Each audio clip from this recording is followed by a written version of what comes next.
¿Están todos escuchándome bien o no? ¿Sí? Ya, yo veo a algunos, veo a Matías, y no veo a nadie más. Como que nadie pone el video, ¿ya? Em, yo no sé si ustedes han hecho algún Zoom ustedes, como que han sido ustedes los que tienen que hablar en un Zoom. Y en realidad la parte más difícil de todo es hablarle al computador y no verlos. Entonces, si quieren poner video, pónganlo, porque igual es entretenido verlos. Me cambié de compañía, ¿ya? Hoy día vino Movistar, así que tenemos 900 megas por segundo, supuestamente. No, bueno, hice un speed test y tenemos 500 megas de bajada y 100 de subida. Así que tenemos tres backups por si acaso, Movistar, BTR y Entel. Ya, pero BTR, y no le voy a contar a los niños que cambiamos a Movistar. De hecho, no saben. Ellos creen que solamente hay una red en la casa. ¿Ya? Nadie va a saber esto. Ok. Entonces, bueno, voy a empezar a compartir el bit paper. Y hoy día vamos a hablar de física de verdad. Vamos a empezar a hablar de lo primero. Lo primero es lo primero, ¿cierto? Lo primero es hablar del desplazamiento de una partícula. Entonces, esto es la cinemática de una partícula y corresponde con el capítulo 2 del libro de Massmann, ¿ya? Vamos a seguir a Massmann por un tiempo, mientras sea lo correcto. Yo ya les advertí en algún momento que Massmann, el tratamiento matemático de Massmann es un poco elevado comparado con el tratamiento normal de este curso, ¿ya? Pero yo no creo que ustedes no sean capaces de seguirlo. Ese es el punto. Yo me acuerdo perfecto de que era un poco más difícil en matemáticas, pero era seguible, ¿ya? Y me siento en confianza de guiarlos por ahí. Eh, Al final creo que los beneficios son más que los perjuicios, ya es un poco más difícil el curso, pero al final terminamos por aprender mejor las cosas, ¿ya? Así que no se asusten con las matemáticas. Hoy día las matemáticas tampoco van a ser muy complejas, ¿ya? Pero sí vamos a introducir un concepto clave que vamos a necesitar, que de hecho ya lo hemos estado mirando, y que es el concepto de límite, ¿ya? Y probablemente ustedes lo han escuchado porque eso es parte como de precálculo, ¿ya? El límite es un concepto de precálculo que se supone que se puede ver en el colegio en algunos casos, ¿ya? Y entonces, bueno, cuando uno habla de movimiento de una partícula, lo más obvio es partir con movimiento unidimensional, ¿ya? Entonces, en el movimiento unidimensional uno tiene un eje X, en este caso, que sería como el eje en una sola dimensión. Uno permite que la partícula se mueva en una sola dimensión. Y uno dice, bueno, la partícula se puede mover acá, puede estar en cualquier parte del eje X, ¿ya? Y la otra variable importante, aparte de la posición, ¿cuál creen ustedes que es? Bueno, la otra variable Velocidad, importante, la velocidad, no, antes de la velocidad, Tiempo. el tiempo. La otra variable importante es el tiempo. Entonces, lo que uno quiere saber en realidad es dónde está la partícula en cada tiempo, ¿ya? Y eso es la función posición, si uno quiere, ¿ya? Entonces, la partícula X está en una cierta posición X, que es función del tiempo, ¿ya? Y por supuesto que esa función del tiempo puede ser tan complicada como uno quiera, ¿ya? Uno podría, por ejemplo, tener en cualquier momento, por ejemplo, este podría ser nuestro eje del tiempo. En general el tiempo se pone acá abajo, y este podría ser nuestra posición. Nuestra partícula podría partir en una posición x0, en el tiempo 0, y desplazarse, ¿cierto? De alguna forma, eh, de esa manera, ¿ya? Ese movimiento no suena ni a un movimiento demasiado uniforme, es un movimiento cualquiera, pero que está caracterizado por esta función x de t, ¿ya? En este caso, la función x de t no tiene una forma analítica, sino que es simplemente un gráfico nomás que estamos haciendo en el tiempo. Y uno puede definir ciertas cantidades, ¿cierto? Por ejemplo, uno puede definir lo que se llama el desplazamiento de la partícula, ¿ya? Y el desplazamiento de la partícula, por ejemplo, va a ser el desplazamiento respecto de un cierto tiempo. Entonces, por ejemplo, supongamos que nuestra partícula está en un tiempo t1, está ubicada en ese punto x1. Y en un tiempo posterior, en ese tiempo t2, se encuentra en otra posición, en una posición x2. Y entonces se define el desplazamiento de la partícula,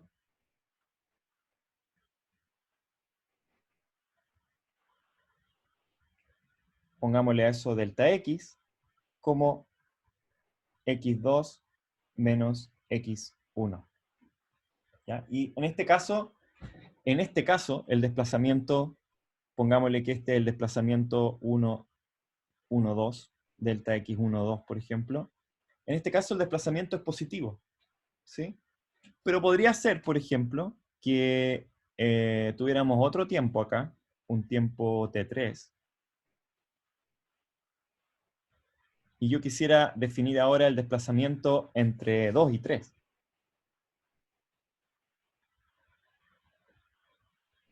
El desplazamiento entre 2 y 3 entonces va a ser ese x3 ahora, menos x2, y así como lo dibujamos, así como estamos dibujando esto, este valor x3 es menor que x2, porque parece que la partícula como que se devolvió hacia su posición original un poco respecto de x2, y por lo tanto, este desplazamiento x1, x1, 2, es positivo, ¿cierto? Mayor que 0, pero en este caso, por ejemplo, el desplazamiento entre 2 y 3 es negativo. ¿Ya? Y eso puede ocurrir. No tiene por qué ser siempre el desplazamiento positivo o negativo. ¿Sí? Bueno, inmediatamente, a partir de esta definición del desplazamiento, aparece una definición más o menos evidente, que es la definición de la velocidad promedio. ¿Ya? Entonces, la velocidad media, en este caso, velocidad media, también está definida en un cierto intervalo de tiempo. Uno podría decir la velocidad media, en este caso, entre el punto 1 y 2, va a ser igual al desplazamiento entre el punto 1 y 2, dividido por el tiempo que transcurre en ese desplazamiento. Y el tiempo que transcurre, entonces, es t2 menos t1. Y a eso también le podemos poner, si queremos, le podemos poner delta t21 o delta t12. Entonces, nuestro delta x12 dividido por delta t12 vendría a ser nuestra velocidad promedio en esa posición. Y fíjense que en nuestro gráfico, ya voy a dibujarlo con otro color ahora, voy a dibujarlo con rojo. Si nosotros miramos nuestro gráfico y nosotros juntamos estos puntos 1 y 2, ¿sí? Con una línea recta, yo acá tengo como una especie de triángulo, ¿cierto? Que se forma, pucha, mi triángulo quedó muy feo, pero voy a borrar un poco acá. Ese triángulo que se forma entre el punto 1 y el punto 2, aquí tengo un ángulo, ¿cierto? Algún ángulo, por ejemplo, ese ángulo lo podría yo llamar alfa, y ustedes se preguntarán, ¿para qué era la trigonometría que aprendimos las primeras dos clases? Bueno, la trigonometría empieza a aparecer al tiro, ¿ya? Porque fíjense que la velocidad promedio en este gráfico es una función trigonométrica, ¿sí? ¿Reconocen qué función trigonométrica es la velocidad promedio?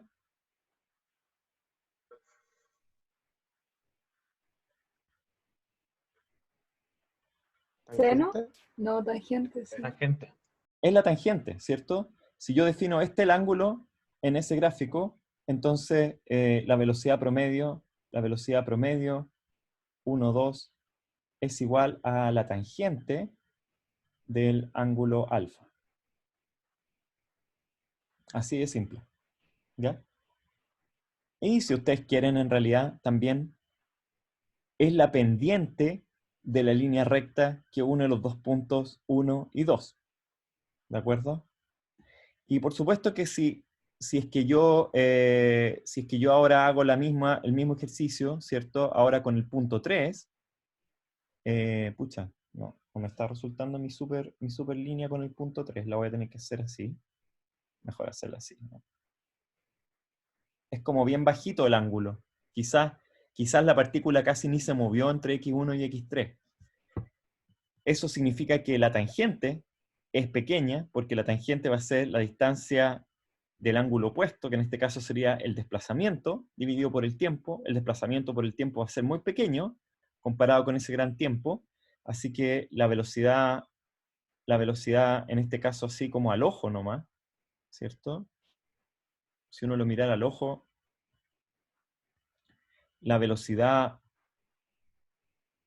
2, 3 es mucho menor que la velocidad 1, 2 en este gráfico, ¿sí? Y es la tangente de un ángulo mucho más pequeño. Ok. Entonces, sigamos mirando estos gráficos cualquiera. Entonces, por ejemplo, supongamos que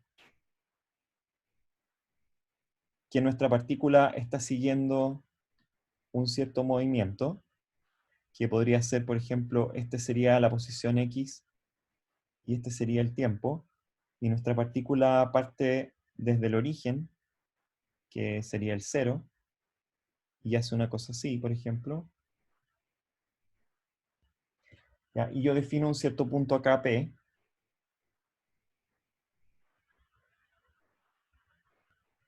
y defino un cierto punto P1 y un cierto punto P2, y también podría definir también un punto P3. Así como está el gráfico, yo puedo ahora intentar definir velocidades promedio entre el punto P y los puntos 1, 2 y 3, ¿ya? Y lo que voy a obtener es que en realidad las velocidades promedio van a estar dadas por estas líneas que unen estos puntos, ¿cierto? Así que, de alguna manera, la velocidad promedio, por ejemplo, entre P y P1 va a ser la tangente de este ángulo, si ustedes quieren, alfa 1. Después, la velocidad promedio entre el punto P y P2 va a ser la tangente de este ángulo acá, alfa 2. Y también la pendiente entre el punto P y P3 va a ser la tangente de ese ángulo alfa 3. Y eso va a ser la velocidad promedio en cada intervalo, ¿sí? Entonces, en cada intervalo de tiempo, yo podría tener aquí definido este T1, acá definido también T2, y aquí definido un T3, y este es un tiempo T cualquiera, ¿de acuerdo? Entonces, ahora necesito que piensen y que no escriban ni hagan nada, ni pongan atención a nada más, solamente me pongan atención a mí, ¿ya? Quiero que me miren. Entonces, ¿qué puedo hacer para que me pesquen? Eso, me voy a poner bien cerca de la cámara. Entonces necesito que pongan atención, ¿ok? Piensen, ¿qué pasa si yo continúo con este proceso de tal forma que los t's van siendo cada vez más cercanos a t. Entonces parto con t1 y calculo una velocidad promedio, ¿cierto? Después sigo con t2 y vuelvo a calcular otra velocidad promedio. Después sigo con t3, que está más cerca de t todavía, y vuelvo a calcular otra velocidad promedio. Yo podría hacer este proceso, continuarlo de manera incremental, y lo puedo hacer cada vez más pequeño, y lo puedo hacer cada vez más cerca de P, sin llegar a estar en P. En esa circunstancia, lo que digo es que estoy acercándome de manera infinitesimal a P, ¿sí?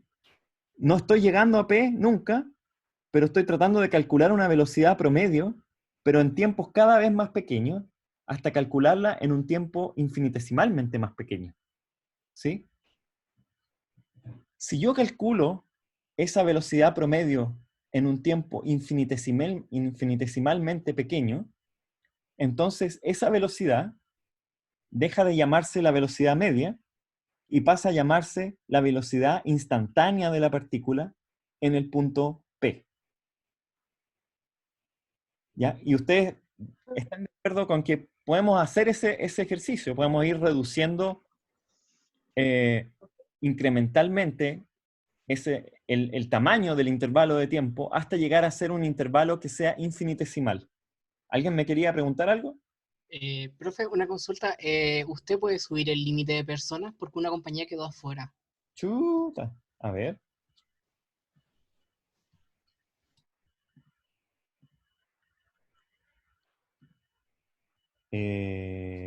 Oh, qué mal.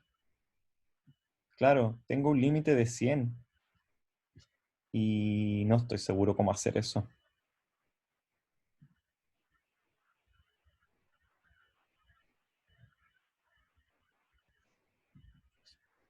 No sé por Hay qué, que hacer un sacrificio. no sé por qué tenemos un límite. De hecho, nunca me había pasado. De hecho, el otro día tuvimos 101 y no había ningún problema. Ahora tenemos 99. Alguien se fue.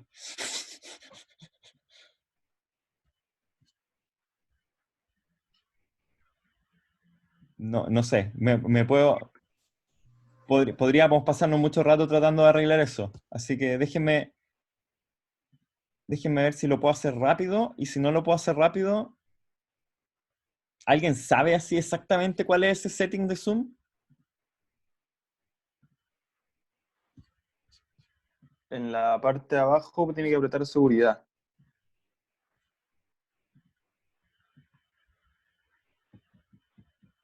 ¿Ya? Ahí me acuerdo que salía. No me acuerdo qué más hacer. No, ahí en seguridad lo único que me deja hacer es como sacar a algún participante. Y sacar participantes también me deja. Agregar, aumentar el límite no me deja. Ya, esto es muy fome. No lo hice a propósito para que llegaran atrasados ni nada. O sea, para castigar a los atrasados. Eh, Preferencias. General. General. Video. Audio. Recording. Profile. Accessibility.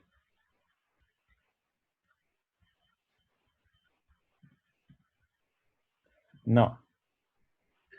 Profe, ¿y en usuario no le aparece alguna opción que diga agregar usuarios? ¿Puedo agregar usuarios? En el meeting sí, pero tendría que conocer. No logró ver dónde está la opción. Es súper raro que tengamos asistencia completa también, encuentro. No es que yo no esté preparado, supuestamente estuvimos 101 también, pero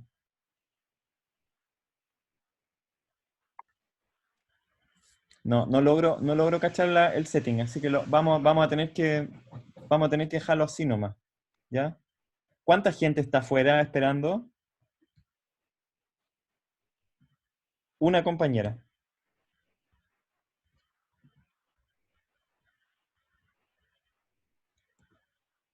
Ya, pucha, lo siento.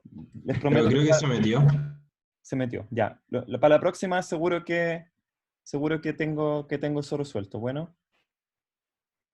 Ok, ¿en qué estábamos? Estábamos pensando en que si uno podía ir achicando este intervalo de manera infinitesimal hasta llegar a definir una velocidad instantánea, ¿sí? Y ese concepto de velocidad instantánea requiere de pensar en el concepto de límite. Entonces, este ejercicio que estábamos haciendo mental, en que ustedes me estaban siguiendo, era el siguiente. La velocidad instantánea en un cierto tiempo, ¿sí? La vamos a definir como el desplazamiento de la partícula, pero el desplazamiento de la partícula en un tiempo infinitesimal. Profe, ¿Sí? ahí se ocuparía la derivada, ¿no? Se Ahí puede ocupar como como derivada de la función. a ver, eh, ¿cuántos de ustedes han ocupado la derivada alguna vez como de verdad? ¿Cuántos saben ocupar las derivadas de manera operativa? Es decir, si tienen una función, em,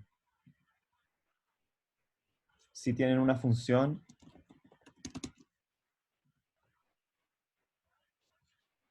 ya, se supone que estoy agregando una votación. ¿Ustedes ven una votación o no? ¿Todo?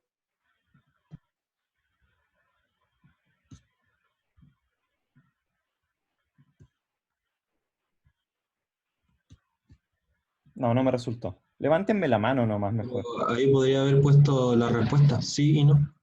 Sí, algo así, ¿no es cierto? Es como que primera vez que veo también que puedo hacer esas preguntas, pero tampoco lo he practicado. Solo le faltó agregar las respuestas. Entonces, ya, entonces si hacemos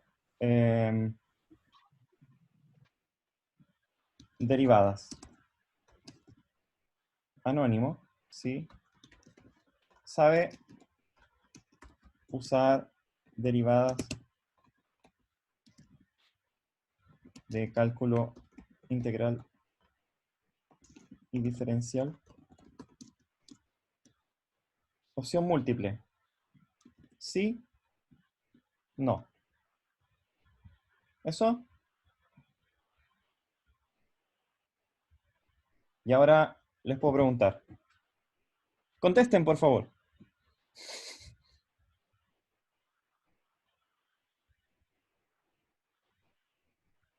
Qué bonito esto de las encuestas. Ya, súper. Tenemos una buena cantidad de gente que no sabe ocuparla, hay unos pocos que sí. Entonces, la clase no está hecha para los que saben ocupar las derivadas por ahora, ¿ya? Pero los que saben ocupar las derivadas sí le van a encontrar una gracia, porque yo no voy a definir las derivadas ahora, ¿sí? Pero es verdad lo que estaba diciendo el compañero, que aquí aparecen las derivadas. Entonces, nuestra definición de velocidad instantánea es el desplazamiento instantáneo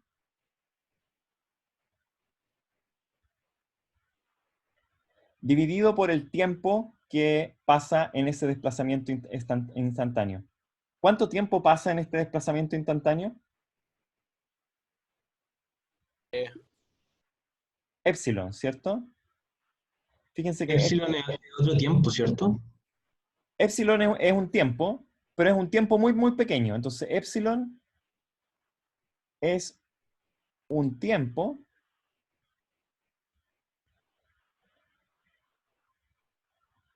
infinitesimalmente pequeño. ¿A qué se refiere con infinitesimalmente pequeño? Se refiere a que es un tiempo que no tiene, que básicamente yo tengo que sumar infinitos de esos tiempos para tener un tiempo discreto. Si yo quiero tener un segundo, tengo que sumar infinitos de esos tiempos chiquititos para obtener un segundo. ¿Ya? O sea, realmente no es una unidad de tiempo, no es un 0,1 segundo ni 0,01 segundo, sino que es infinitamente pequeño. Y lo que sucede es que la velocidad instantánea es esta velocidad media sobre este intervalo infinitesimal, cuando el límite de epsilon tiende a cero. Es decir, cuando este tiempo es realmente muy, muy pequeño. ¿Ya? Y esta es la definición de velocidad instantánea. ¿Sí? Entonces, la velocidad instantánea se hace recurriendo a el concepto del límite. ¿Sí? Esto lo vamos a ver muchas veces y vamos a ver muchos ejemplos, así que si no entienden ahora, no se preocupen. La manera de escribir la velocidad instantánea, de hecho, se escribe así también, como x con un punto arriba. ¿Ya? Y la razón de por qué se escribe con ese punto arriba es porque Newton la escribía así. ¿Ya? Esta es la notación de Newton de la velocidad instantánea. Entonces la velocidad instantánea es una función que está evaluada para todo tiempo y que tiene para cada tiempo un valor de velocidad. ¿Ya? Si ustedes se recuerdan, en nuestro ejemplo anterior, nosotros teníamos una velocidad media entre la posición P y la posición P1, entre la posición P y la posición P2, entre P y P3. Aquí la velocidad instantánea existe para cada tiempo, para cada uno de los tiempos. ¿Ya?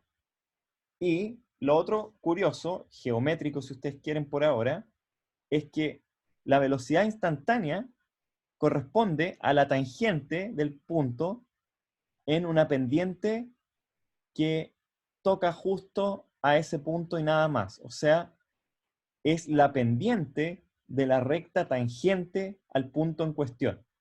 ¿Sí? Entonces, la velocidad instantánea acá es esa, la velocidad instantánea acá es esa. Por ejemplo, aquí hay un punto en donde la partícula se estaba desplazando y después como que se devuelve la partícula.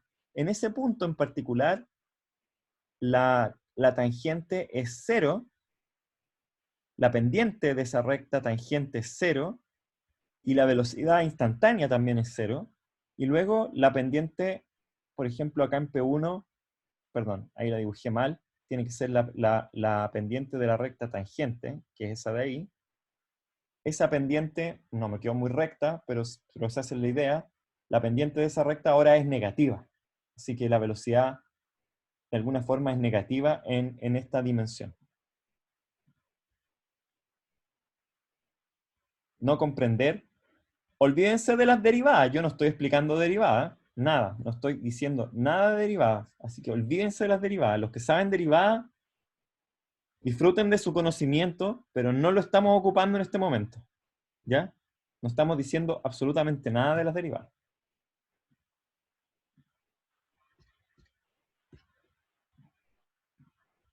Entonces, hagamos un ejemplo. ¿Ya? Hagamos un ejemplo. Supongamos que la posición de una partícula está dada por la siguiente ecuación. Entonces, la ecuación es la siguiente. X es x0 más b0 por t. ¿Sí? Donde x0 es constante y b0 también es constante. ¿La pendiente de qué están sacando? No estoy sacando nada. Estamos viendo un ejemplo, no he preguntado nada todavía. ¿Ya? Lo que les estoy diciendo es que en este caso tengo una partícula que se mueve con esta función posición. Esta es su x de t, ¿cierto? La posición cambia con el tiempo de acuerdo a esta ecuación. ¿Cómo se ve eso en un gráfico como el que estábamos haciendo? Nosotros estábamos haciendo un gráfico así. Ah, no quiero así.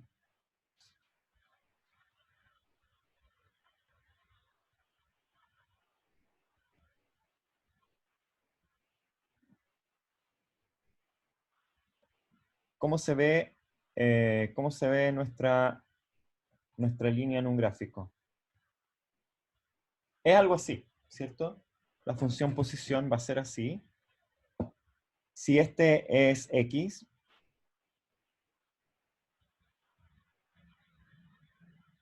y este es el tiempo, entonces este de acá sería x0, ¿cierto? En el tiempo 0 va a ser así. Y es una línea recta. La función posición es una línea recta. La partícula se está escapando, ¿cierto? Está avanzando en el tiempo y cada vez va aumentando su posición, su desplazamiento con el tiempo. Pero lo hace como de una manera constante, ¿cierto? La cantidad de tiempo que pasa, por ejemplo, el desplazamiento en un cierto tiempo delta t, es el mismo acá que si ese tiempo delta t yo lo ocupo acá.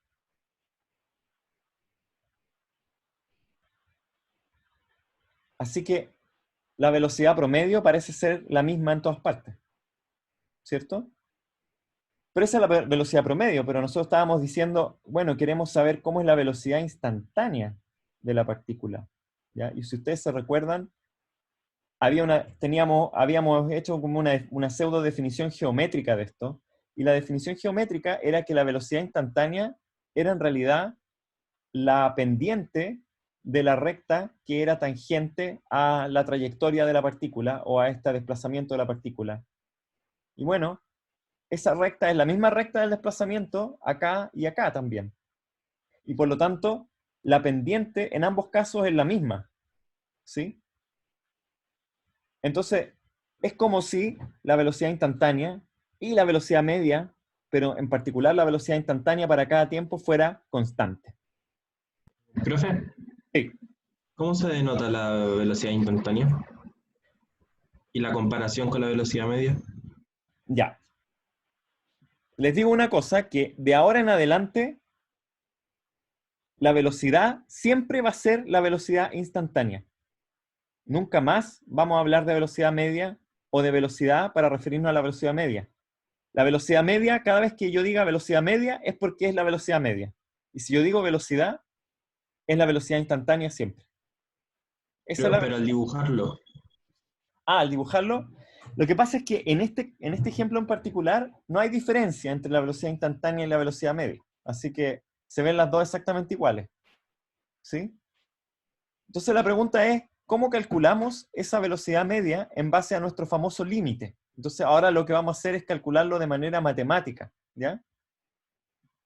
Lo vamos a hacer de manera matemática.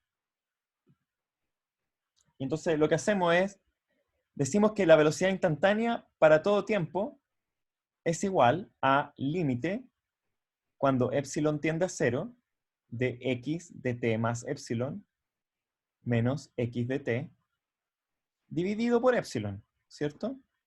Entonces eso es el límite cuando epsilon tiende a 0 de x0 más b0 por t más epsilon menos x de t. Y x de t vale x0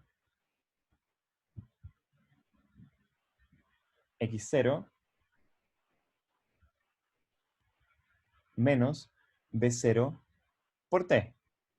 Y todo eso ¿No dividido falta por una T, profe? epsilon. ¿Dónde falta una t? En x0 más b0 por t, x0 más al b0, principio. x0 más b0 por t. Es que es b0 por t más epsilon, ¿o no?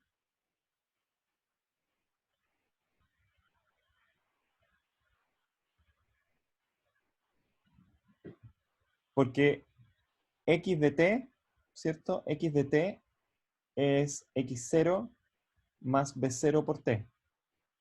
Así que x de t más epsilon es x0 más b0 por t más epsilon, que es lo que anoté acá.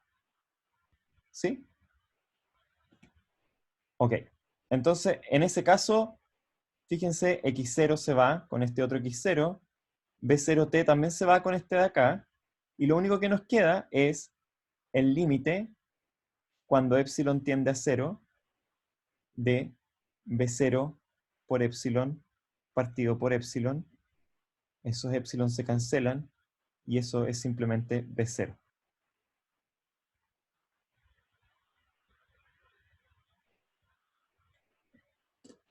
Es bien obvio lo que encontramos igual, ¿cierto? Porque lo que encontramos es que la velocidad instantánea es en realidad constante y vale B0 para todo tiempo. O sea, profe, Sí. pero si epsilon tiende a cero, no siempre podemos como sacarlo, pues. ¿O sí? No, no siempre podemos sacarlo, pero en este caso sí, ¿ya? Porque en este caso, no importa cómo epsilon tienda a 0, da lo mismo, el límite siempre va a ser igual a B0, ¿ya? En este caso, al menos no tenemos ningún problema. Ya.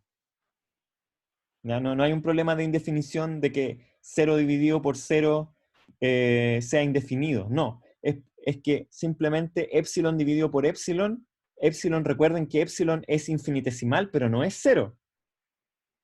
Entonces, si yo divido epsilon por epsilon, sigue siendo 1.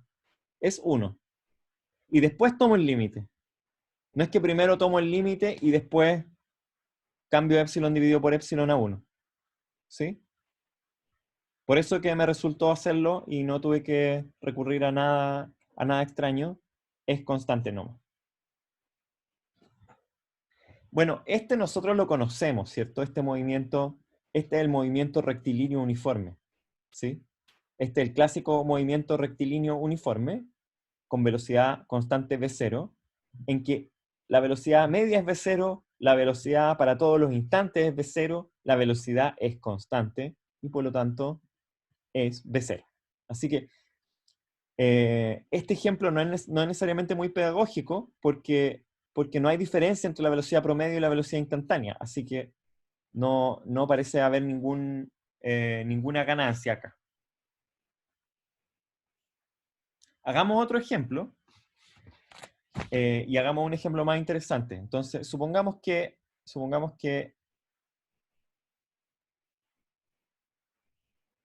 Profesor, ¿puede volver un poco a la ecuación de x sub 0 más b sub 0 de tema epsilon? Eso, que estoy copiando la de abajo. sí, sí.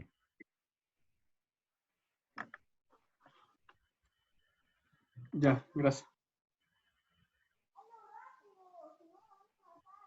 Ok, hagamos un ejemplo mejor. Entonces, supongamos ahora que más entretenido, que la posición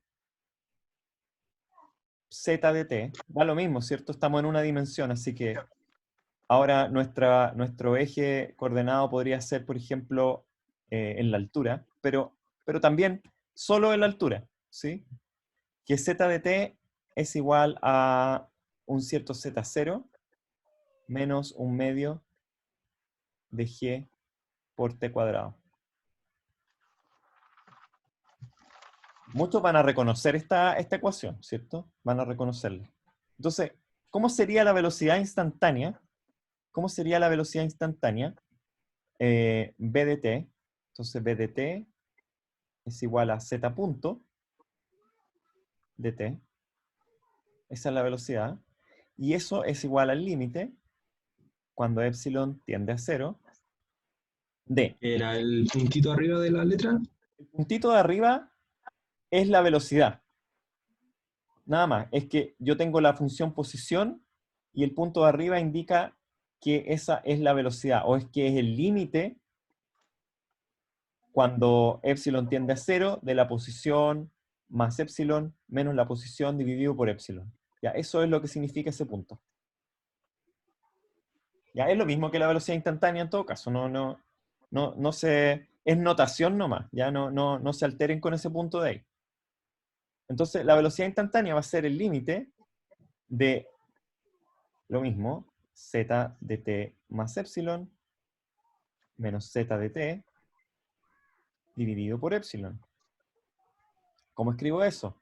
Z de t más epsilon es z0 menos 1/2 de g por t más epsilon al cuadrado menos z0 más 1/2 de g por t cuadrado dividido por epsilon. ¿Ya? Entonces tengo que expandir este cuadrado, ¿cierto? Voy a expandir ese cuadrado.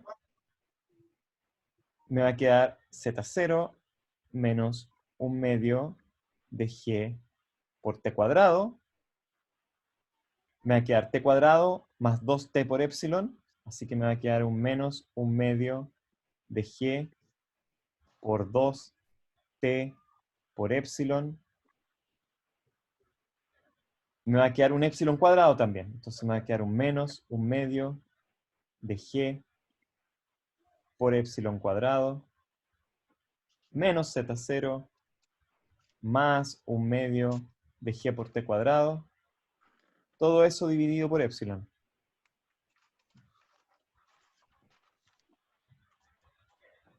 Fíjense que los z0 se van. Se van también los 1/2 de g por t cuadrado. Se va este 1/2 de g por t cuadrado, menos 1/2 de g por t cuadrado. Se va con el más 1/2 de g por t cuadrado. Y me queda ese menos 1/2 de g por 2 por t por epsilon, menos 1/2 de g por epsilon al cuadrado. Entonces vuelvo a escribir acá de nuevo. Esto va a ser el límite cuando epsilon tienda a 0 de menos g por t por epsilon menos 1/2 de g por epsilon cuadrado dividido por epsilon.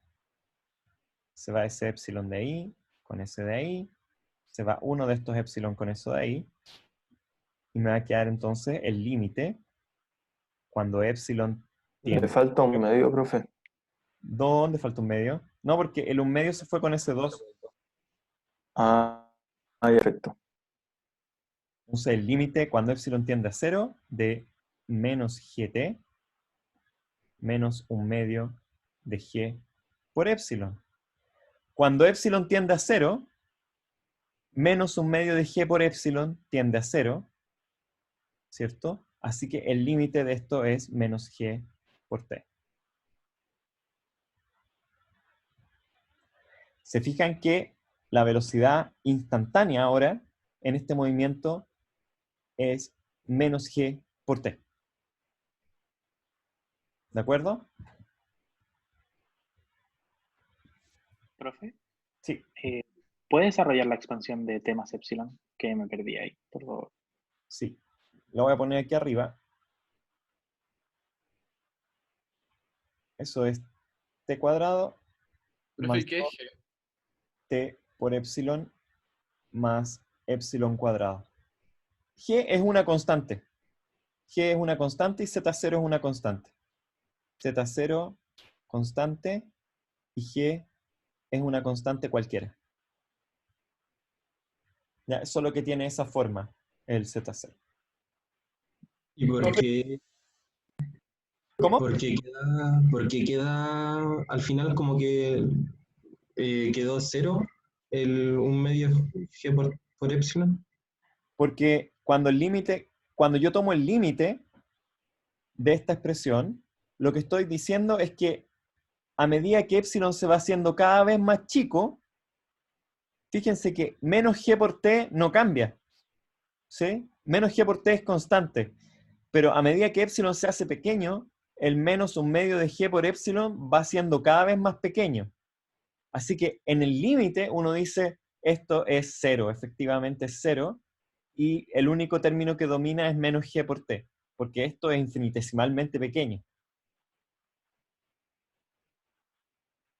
Profesor, a mí me quedó una duda del principio, que z de t, que es representación de la velocidad.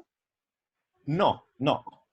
Pensemos qué es lo que es z de t. Vamos a darle más vuelta a eso, ¿ya? Yo les dije que en nuestro ejemplo, z de t es z0 por menos 1/2 de g por t cuadrado. Ya, lo que representa z, en realidad, es que si yo tengo un eje coordenado de altura, en este caso, supongamos que eso es, pero z podría ser cualquier cosa igual, y yo parto de una cierta posición z0, z va siendo cada vez más pequeño, ¿sí? Con el tiempo. Voy avanzando hacia acá. Entonces, si yo dibujo esto, ahora, supongamos que yo dibujo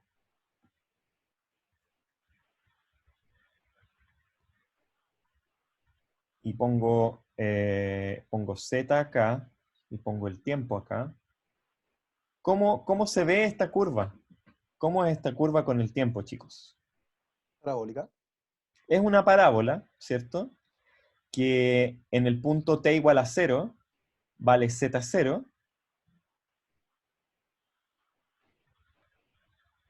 y que existe un cierto tiempo, que lo podríamos llamar t asterisco raíz de t2g por z0.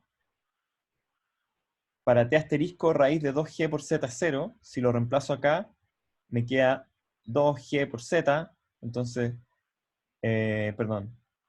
Déjenme borrar eso. Déjenme definir t asterisco como el tiempo para el cual z es igual a 0. ¿Cuándo z es igual a 0? Cuando z0 sea igual a 1/2 de g por t asterisco al cuadrado. ¿Sí? Y eso pasa para t asterisco igual a raíz de 2z0 partido por g. Entonces aquí hay un cierto t asterisco y la curva luce más o menos así. ¡Ay, que me quedó fea! Me quedó horrible, horrible.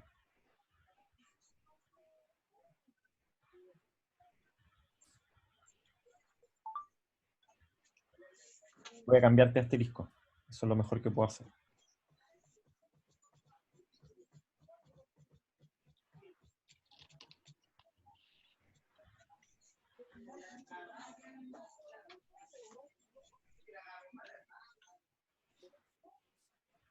Ya, y bueno, esto es una parábola, ¿cierto? ¿Y a quién quiero engañar? Si ustedes todos han tenido física en el colegio, ¿a quién quiero engañar con este ejemplo? No los quiero engañar. Esto es la caída libre, ¿cierto? Es una caída libre con aceleración igual a menos g, constante. No hemos definido la aceleración, pero definámosla ahora. ¿Qué es la aceleración instantánea? Y no vamos a definir la aceleración media. Vamos a definir la aceleración instantánea. Igual a cómo definimos la velocidad instantánea, la aceleración instantánea es el cambio de la velocidad en un cierto intervalo de tiempo, pero es el cambio instantáneo de la velocidad en un cierto intervalo de tiempo. Entonces, así como la velocidad es el cambio instantáneo del desplazamiento en el tiempo, la aceleración es el cambio instantáneo de la velocidad en el tiempo. Pero ustedes que ya saben física del colegio, ustedes ya saben cuánto vale esa aceleración instantánea. ¿Cuánto vale la aceleración instantánea? ¿Qué? Vale g, ¿cierto? Es una constante. Entonces, veamos si es verdad que la aceleración en este ejemplo es una constante y vale g. Entonces, digamos que la aceleración instantánea, y acuérdense que ya no le vamos a decir instantánea a las cosas. Siempre que hablemos de aceleración, estamos refiriéndonos a la aceleración instantánea. La aceleración es igual al límite, cuando epsilon tiende a 0, ¿de qué cosa creen? De la velocidad en un tiempo t más epsilon menos la velocidad en un tiempo t dividido por epsilon. Así es que la aceleración en un tiempo t es el límite cuando epsilon tiende a 0 de menos g por t más epsilon. Recuerden que en la pizarra anterior habíamos encontrado que la velocidad instantánea era menos g por t.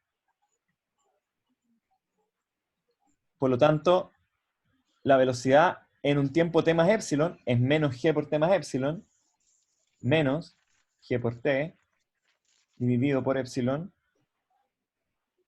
El gt se va, y nos queda que la aceleración es menos g. Porque nos queda menos g por epsilon, dividido por epsilon, y eso es simplemente menos g. El límite cuando epsilon tiende a 0 de una constante es esa constante. Profe, Sí. arriba no sería más GT por los dos menos, el de la definición y el del GT. Ah, sí, aquí hay un más gt, perdón. Ese de ahí es un más. ¿Ya? Pero se va el más con el menos y queda un menos gt. Menos g por epsilon. Sí, pero estaba malo ese signo de ahí.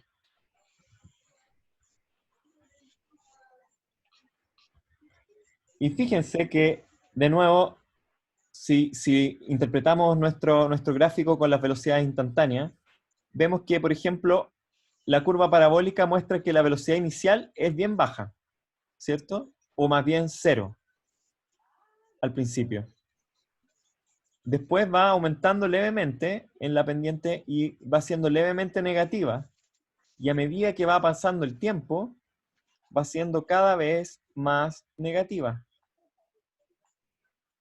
Es decir, la velocidad va cambiando a una cierta tasa, y esa tasa de cambio infinitesimal de la velocidad es lo que nosotros llamamos la aceleración.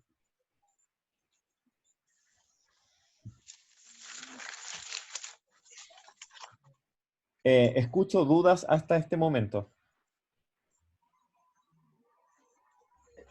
Profe, no entendí o sea, al medio, ¿de dónde salió la menos g paréntesis de t más epsilon? O sea, al menos. Eso salió de acá. ¿Ya? Todavía estamos en este ejemplo en particular, ¿cierto? Entonces, en este ejemplo en particular, nosotros encontramos que esto de acá era la velocidad instantánea. La velocidad instantánea, para este caso, para este desplazamiento, para todo tiempo, la velocidad instantánea se puede escribir como menos g por t. Yeah. Entonces, cuando vamos ahora a la definición de la aceleración, nuestra aceleración es el cambio instantáneo de la velocidad. Y eso lo escribimos como el límite, cuando epsilon tiende a 0, de la velocidad en un tiempo t más epsilon, menos la velocidad en un tiempo t, dividido por epsilon. Y cuando hacemos que eso tienda a 0, entonces encontramos que la aceleración es menos g. Pero entonces no faltaría una t, porque la velocidad era menos gt. No falta una t, porque la velocidad es menos g por t. Entonces, el tiempo es t más epsilon. Así que aquí tenemos menos g por t más epsilon. Ya. G por t dividido por epsilon. Entonces esos epsilon se van a 1. Queda el menos g. Vale. Tienen que haber como 1.800.000 dudas.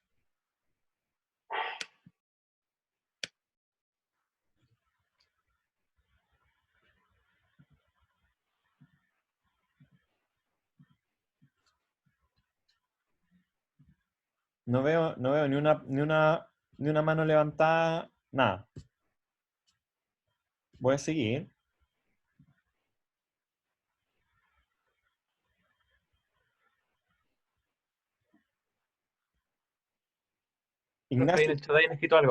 Ignacio pregunta, o sea que si nos preguntan por la velocidad y aceleración en algún ejercicio, ¿vamos a tener que sacar la fórmula de la velocidad y la aceleración en vez de tomar 2 puntos, xd?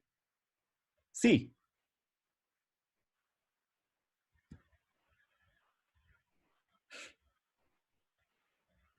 Ay, sí sé que es una carita que se ríe.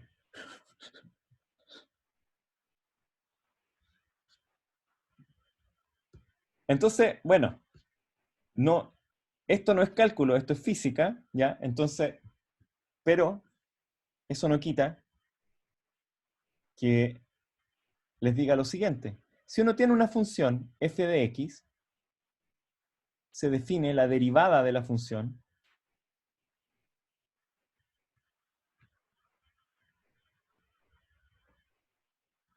respecto de x como el límite de f de x más delta x menos f de x dividido por delta x cuando delta x tiende a 0. Profe, ¿puede poner la pizarra anterior un segundo, por favor? Sí.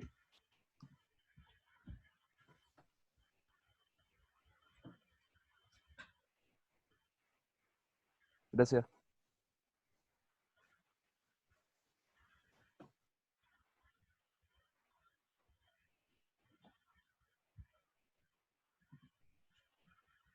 Entonces, en cálculo, uno tiene una función de una cierta variable x y uno dice la derivada de esa función respecto de una variable x es el límite cuando delta x tiende a 0 de la función evaluada en x más delta x, es decir, en ese pequeño intervalo en que la función está bien definida, menos la función en x dividido por delta x.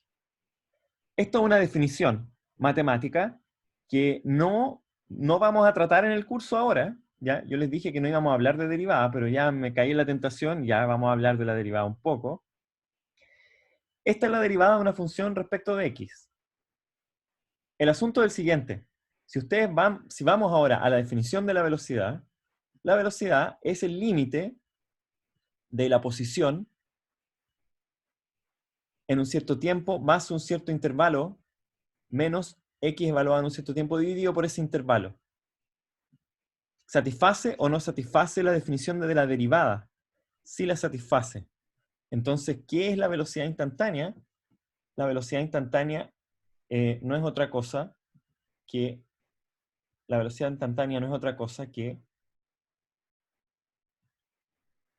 es la derivada respecto del tiempo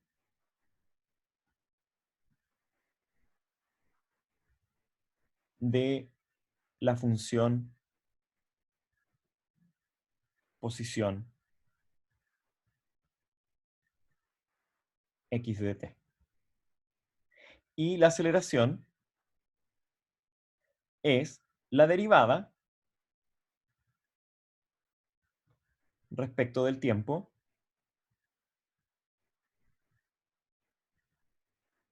de la función velocidad.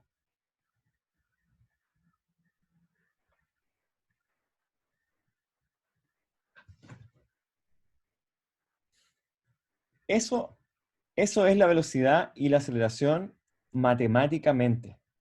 ¿Ok? Matemáticamente. Y exacto, la derivada, como dice Tomás, representa una tasa de cambio de una función. En este caso, la velocidad es siempre la tasa de cambio del desplazamiento respecto del tiempo, y la aceleración es la tasa de cambio de la velocidad respecto del tiempo. Ahora, ¿qué ventaja nos da saber que la velocidad y la aceleración son las derivadas? Bueno, que existe una operatoria de derivadas, ¿sí? Y entonces uno, en vez de calcular el límite cada vez, como lo hemos hecho acá, uno puede llegar y calcular nomás la derivada de la función. Ya, esos son trucos que ustedes van a ir aprendiendo con el tiempo y no es necesario que los veamos ahora, ¿ya? Pero existe, por ejemplo, la derivada de las funciones trigonométricas. Cada función trigonométrica tiene su derivada.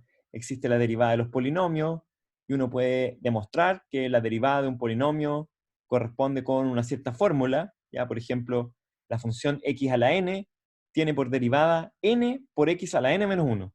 ¿ya? Entonces, cuando nosotros tenemos un polinomio cualquiera de cualquier grado, por ejemplo, de grado 2, como teníamos recién, que teníamos que x era proporcional a t al cuadrado, la derivada se calcula simplemente como n por t a la n-1. En este caso, si la posición fuera t cuadrado, la derivada sería 2t y ya.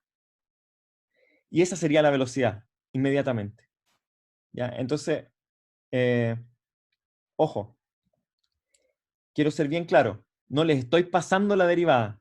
Entonces no digan que yo les pasé la derivada el lunes, no. Solo estoy mencionando que la derivada es la derivada respecto del tiempo de la función posición es la velocidad. Y que la derivada respecto del tiempo de la función velocidad es la aceleración. Ya no sería yo tan... no. La derivada la van a pasar en cálculo y en matemática, ¿ya? Así que ya no la pueden... No, es que no tienen por qué...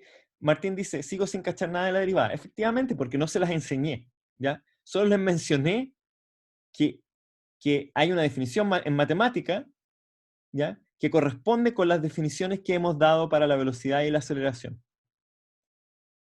Lo que sí quiero que tengan más o menos suelta la mano es con lo de los límites, ¿ya? Por ahora lo vamos a hacer así, de la manera, entre comillas, así decíamos nosotros cuando yo era joven en la facultad, de la manera carretera. ¿Ya? Yo no sé si todavía se ocupa esa palabra para referirse a esto. Los que quieran ocupar la derivada, la pueden ocupar, obviamente. Los que se sientan cómodos y lo saben, de hecho, bueno, no es posible eliminar conocimientos que uno tiene en la cabeza, pues, y tratar como de compartimentalizarlos. O sea, si ustedes ya saben lo que es la derivada, es difícil volver atrás, ¿cierto? Como a un estado de ignorancia. Así que no les voy a pedir ese ejercicio psicomágico de tratar de volver a la ignorancia, ¿ya? Pero los que no saben derivada, no se preocupen por ahora, ¿ok? ¿Vamos a hacer otro? No, eso mismo iba a pedir si podíamos hacer otro ejemplo. Vamos a hacer otro ejemplo, ¿ya? Entonces este es un ejemplo más difícil, ¿ya? Y va a requerir un poco más de matemática, ¿ya? Entonces, consideremos ahora lo siguiente, consideremos una partícula, entonces consideremos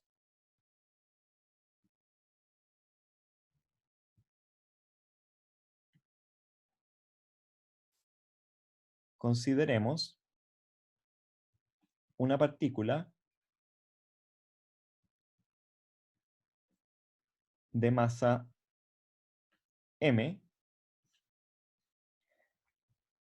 tal que su posición con respecto al tiempo es z de t igual a coseno de omega t, donde a es constante y omega también es constante.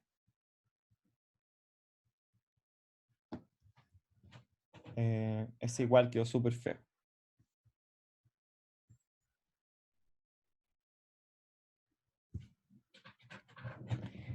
Ok, entonces, ¿cómo luce la posición? La posición es una función trigonométrica en este caso, ¿cierto? Que tiene como argumento omega por t, ¿ya? Y el tiempo es t. Y omega es una constante, ¿ok? Entonces, ¿cómo luce esa función gráficamente? Veamos. Si la tuviéramos que graficar, se vería más o menos así. ¿Es como un movimiento armónico? Es como un movimiento armónico, exactamente. Es un movimiento armónico. Entonces, en t igual a 0, el coseno vale 1. Así que en t igual a 0, z es igual a a. En algún t, z va a ser igual a menos a, cuando el coseno valga menos 1. ¿Cuándo el coseno va a valer menos 1? ¿Para qué tiempo? Cuando omega t asterisco sea igual a pi medios, ¿cierto? En ese tiempo asterisco, z va a ser igual a 0.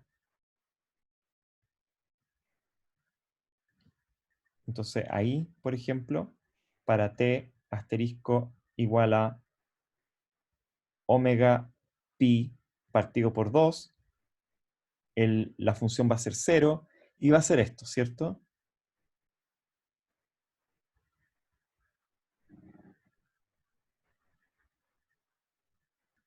Me quedó un poquito mal mi menos a, así que lo voy a borrar para ponerlo más arriba. ¿No sería para el tiempo pi medios partido en omega? El omega está dividiendo, ¿no? Pi medios partido por omega.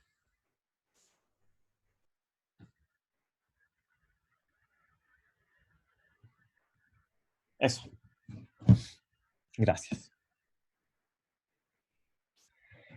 Así que así se ve la función, así luce. Entonces, nosotros sabemos que esta es una función y el desplazamiento de esta partícula va a ser una partícula que haga así, ¿cierto? Va a llegar a un cierto nivel A y después se va a devolver, y después va a volver, y después se va a devolver, y va a volver, etc.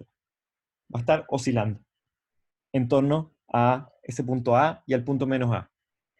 Este movimiento es súper famoso en física, ¿ya? Es lo que se llama un movimiento armónico, ¿ya? Y esta es la función que determina la posición de esa partícula en el tiempo, ¿ya? Por ahora nos va a servir solo para ejercitar nomás nuestras nuevas definiciones de velocidad.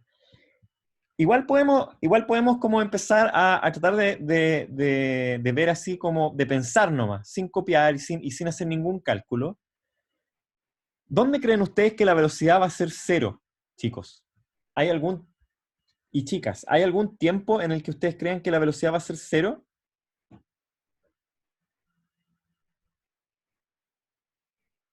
Al inicio, dice Lorenzo, sí, está bien.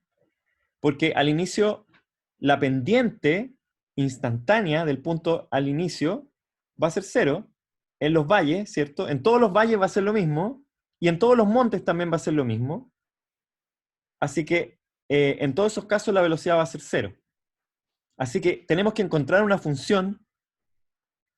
La velocidad va a ser una función tal que va a ser 0. Fíjense, va a ser 0 cuando la posición sea máxima o mínima. ¿Y cuándo la velocidad va a ser máxima, creen ustedes? Cuando la pendiente instantánea de la función sea máxima. Es decir, ¿dónde sería máxima? En los nodos, dice Martín. Exacto, en los nodos serían los lugares en donde la función está cruzando el origen. Y en esos lugares la velocidad va a ser máxima. Va a ser máxima negativa en un caso, perdón, positiva en un caso, la pendiente, y en el otro caso va a ser negativa. Primero va a ser negativa, porque se va a ir alejando del origen, ¿cierto? Y en la segunda va a ser positiva, porque se va a ir acercando al origen y pasando el origen hacia un valor más alto. Entonces, en estos puntos de acá, la velocidad va a ser máxima.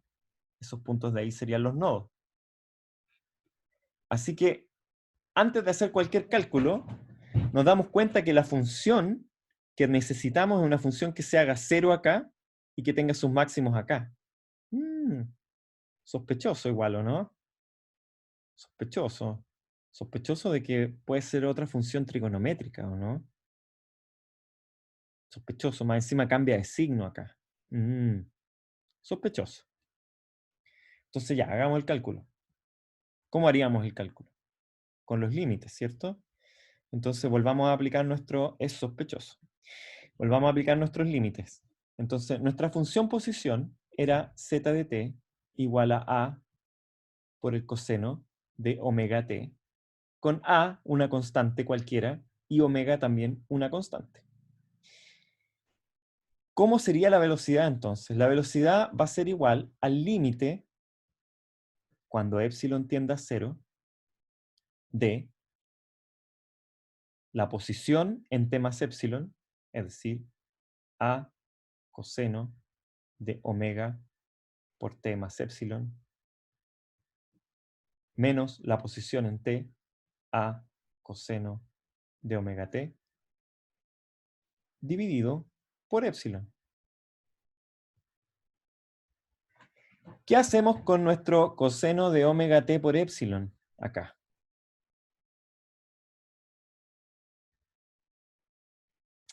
Bueno, este podríamos ocupar una de las identidades trigonométricas que vimos al principio, ¿cierto? De coseno de alfa más beta, ¿cierto? ¿Quién está hablando de derivar, por favor? Ya. Entonces el límite, cuando epsilon tiende a 0, de a por coseno de alfa más beta, era coseno de alfa por coseno de beta,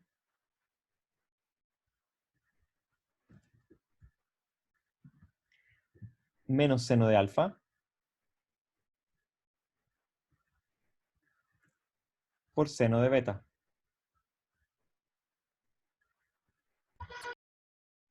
¿Cuál sería mi A y cuál sería mi B de la línea de arriba? Sí, no queda claro ahí porque como que no está bien escrito, pero esto sería el coseno de omega t más omega por epsilon, ¿cierto? Entonces sería el alfa, omega t, y el beta sería omega epsilon. Ya. ¿De acuerdo? Así fue Sí. como lo escribí acá. Ok. Entonces, aquí necesitamos un poco más de trucos mágicos, ¿ya? De matemática, antes de poder calcular el límite. Y voy a referirme a una parte que no le hicimos suficiente énfasis en las primeras clases, pero que es que uno también puede desarrollar expresiones para las funciones trigonométricas de un argumento pequeño, ¿ya? ¿Y por qué quisiéramos por qué quisiéramos saber cómo escribir, por ejemplo, coseno de alfa y seno de alfa para un ángulo pequeño? Porque sabemos que omega epsilon es efectivamente un número pequeño. Y omega epsilon acá también es un número pequeño. Así que si tenemos una expresión para coseno de alfa para un número pequeño y seno de alfa para un número pequeño, la podemos ocupar acá para reemplazar estas funciones de acá y quizás nos va a ayudar a resolver nuestro problema de manera más simple. Entonces, veamos cómo podríamos encontrar esas funciones trigonométricas para un ángulo pequeño. Bueno, si nosotros construimos un triángulo con un ángulo θ acá, ¿cierto? Y ese triángulo está circunscrito a nuestra circunferencia cualquiera, puede ser nuestra circunferencia de radio 1 o de radio lo que sea, puede ser radio C también, ¿sí? Y aquí podría ser que el cateto adyacente fuera B y el cateto opuesto sea A. Esta es la hipotenusa, ¿cierto? Nosotros le vamos a llamar a este arco de circunferencia, le podemos llamar S. Fíjense que en general, para un ángulo grande, S es distinto de A, ¿ya? Porque A en realidad es el cateto opuesto y S es esta circunferencia que está rodeando acá el ángulo y por lo tanto no se parecen necesariamente. Por nuestra definición de radianes o de los ángulos de radianes, se recuerdan que yo les dije que la circunferencia completa era 2pi y por lo tanto era exacto que en realidad cualquier sección de arco dentro de la circunferencia era simplemente el radio multiplicado por el ángulo. Si el ángulo es 2pi y el radio es r, la sección completa de la circunferencia es 2pi por r. En este caso, S es exactamente igual a C por θ. ¿Cierto?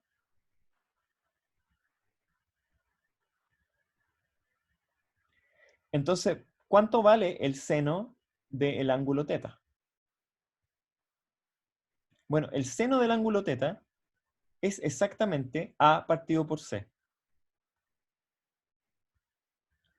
Pero para un ángulo pequeño, para un ángulo muy pequeño, el arco de la circunferencia y el cateto opuesto, para cualquier circunferencia, para un ángulo pequeño, se lo imaginan, este arco S y el cateto opuesto A son prácticamente iguales para un ángulo pequeño. Entonces, para θ pequeño, S es aproximadamente igual a A, y por lo tanto el seno de teta es aproximadamente igual a S partido por C, y por lo tanto es aproximadamente igual a teta. Qué increíble, ¿no? El seno del ángulo es aproximadamente igual al valor del ángulo cuando el ángulo es pequeño. Parece magia, pero no es magia. Ya, y después sabemos que coseno cuadrado de teta es igual a 1 menos seno cuadrado de teta. Así que de nuevo, para un ángulo pequeño, podríamos reemplazar el valor de seno de teta por el valor de teta, y tenemos que coseno cuadrado de teta es aproximadamente igual a 1 menos teta cuadrado, o coseno cuadrado de teta es aproximadamente raíz de 1 menos teta cuadrado. Pero recuerden que también teníamos una expresión para las funciones de ángulos pequeños, de argumentos pequeños, ¿sí? ¿No sería que el coseno de teta es o sea, parecido a la raíz de 1 menos teta cuadrado? Ah, sí, perdón. Sí, ahí me faltó borrar acá. Entonces, el coseno de teta es aproximadamente raíz de 1 menos teta cuadrado, ¿cierto? Pero eso todavía lo podemos simplificar un poco más. Porque la raíz de 1 menos x cuadrado, cuando x era pequeño, lo podíamos escribir así, ¿se acuerdan? 1 menos 1/2 de teta cuadrado. Ok, volvamos a nuestra volvamos a nuestra aproximación acá. Fíjense que tenemos un a coseno de omega t por coseno de omega epsilon menos seno de omega t por seno de omega epsilon. Este coseno de omega epsilon es el coseno de un ángulo pequeñito. Así que, de acuerdo a nuestra aproximación de recién, lo podríamos reemplazar por ¿qué cosa? Por 1 menos 1/2 del argumento al cuadrado. Y este seno del ángulo pequeñito lo podemos reemplazar por el argumento pequeñito, omega por epsilon. ¿Sí? Y entonces, déjenme borrar acá un poco. Voy a borrar abajo de la fórmula. Voy a borrar acá, ¿ya? ¿Puedo? A la 1, a las 2 y a las 3.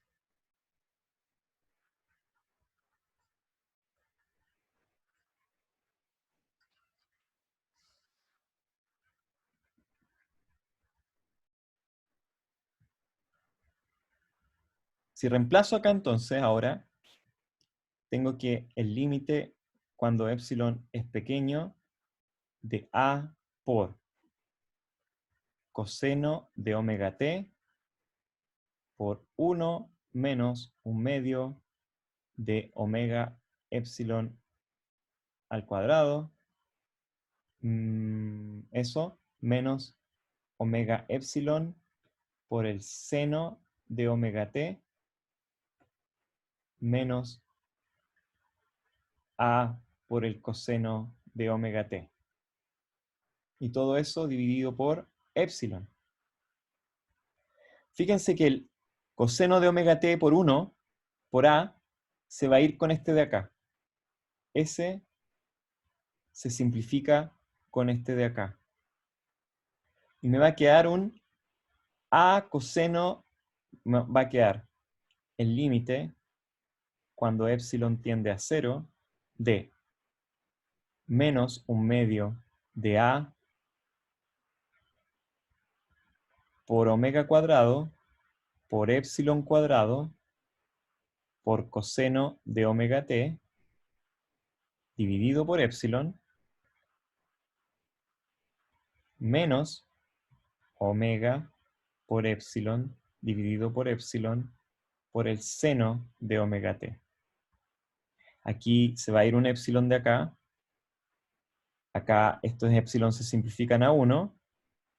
Y cuando tomo el límite, como me queda un epsilon a la 1 acá, este término se va a ir a 0 a medida que epsilon va a 0.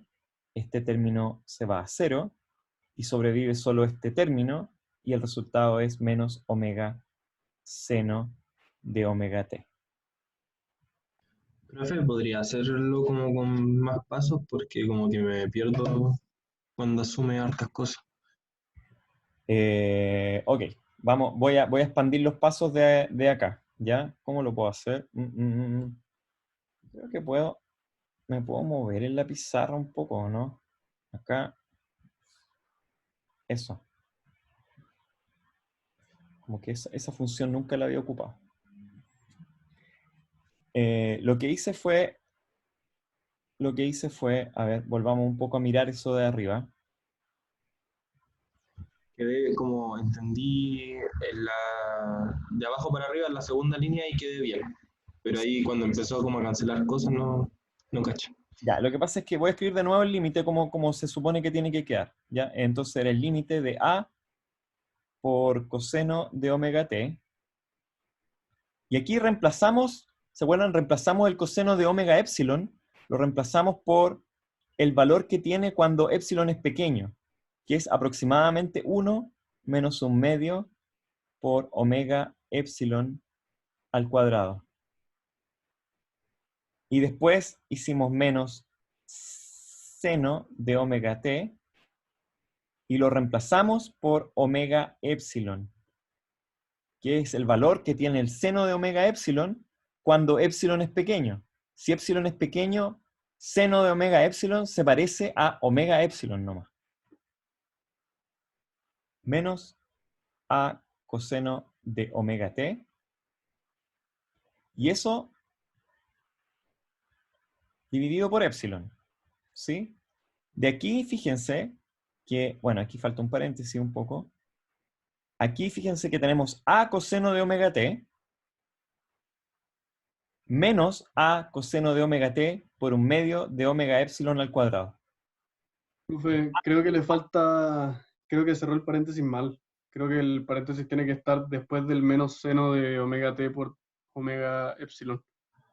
Cierto, porque aquí también hay una A. Lo puedo arreglar así. Y entonces quiere decir que me faltó una A acá.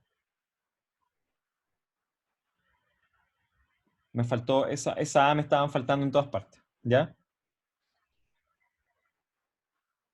Ahora sí, fíjense que me faltaron esa A de ahí, esa A de ahí y esa A de acá. Así que para que lo copien bien. Entonces el A coseno de omega t se cancela con ese menos A coseno de omega t. Ese de ahí se hace 0 con este de acá. Y queda un menos A coseno de omega t por 1/2 de omega epsilon al cuadrado. Entonces el límite nuevamente de menos A medios coseno de omega t por omega epsilon al cuadrado dividido por epsilon menos A seno de omega t por epsilon dividido por epsilon, y el límite cuando epsilon tiende a 0 de esta cuestión es 0 acá, porque fíjense que sobrevive un epsilon arriba, y aquí se van los epsilon, y queda simplemente menos A seno de omega t. Y ahora me faltó un omega, ¿cierto? Que me lo estoy comiendo de acá. Aquí me faltó un omega.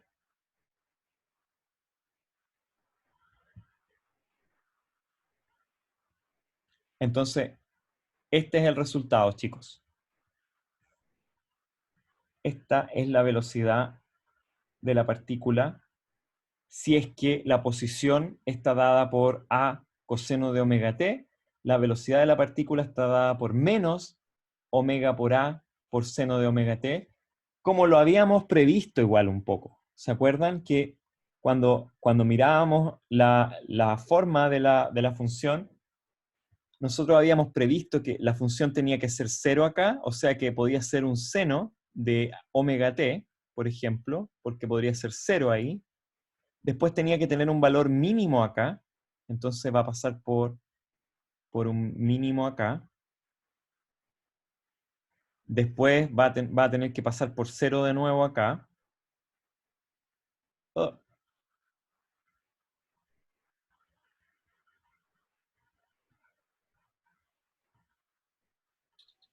Un máximo ahí. 0 acá. Profe, tengo una duda. Sí. Es que si uno deriva, da el mismo resultado y se ahorra como mucho procedimiento. Entonces, en una prueba, igual tendríamos que como utilizar el conocimiento del límite y no derivar como para hacerlo de manera correcta, o nos podríamos saltar todo ese paso. Igual es como una trampa, según yo, pero, o sea, si es que se puede hacer. Lo que pasa es que, a ver, nunca les vamos a preguntar en una prueba que deriven, por ejemplo, o que traten de hacer un límite, sabiendo que ustedes no... las pruebas no van a ser así, ¿ya? Sabiendo que ustedes se supone que no saben... Ah, no están viendo la pantalla, sorry. Déjenme mostrarles la pizarra porque... ¿dónde está el bit paper? Ahí está. ¿Ven el bit paper ahora o no?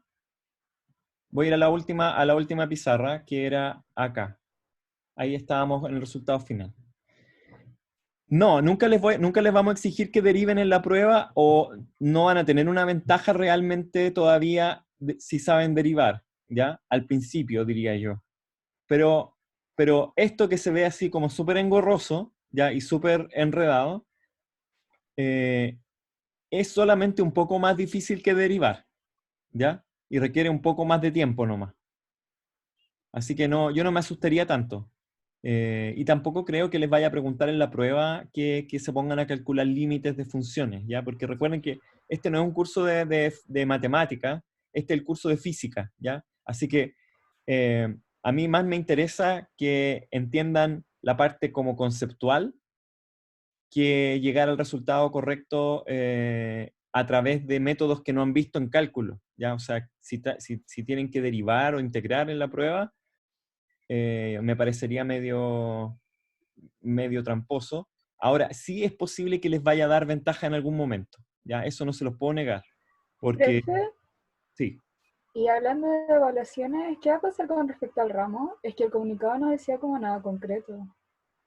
No, la evaluación va a seguir como está en el reglamento, como está puesto en el reglamento, ¿ya? Que no vamos a tener evaluaciones presenciales, o sea, evaluaciones al libro de clase o al acta en este caso el acta se llama en la U. No vamos a tener evaluaciones al acta hasta que no sean presenciales, ¿ya? Y por ahora el rector, déjenme terminar de grabar porque esto es secreto. No.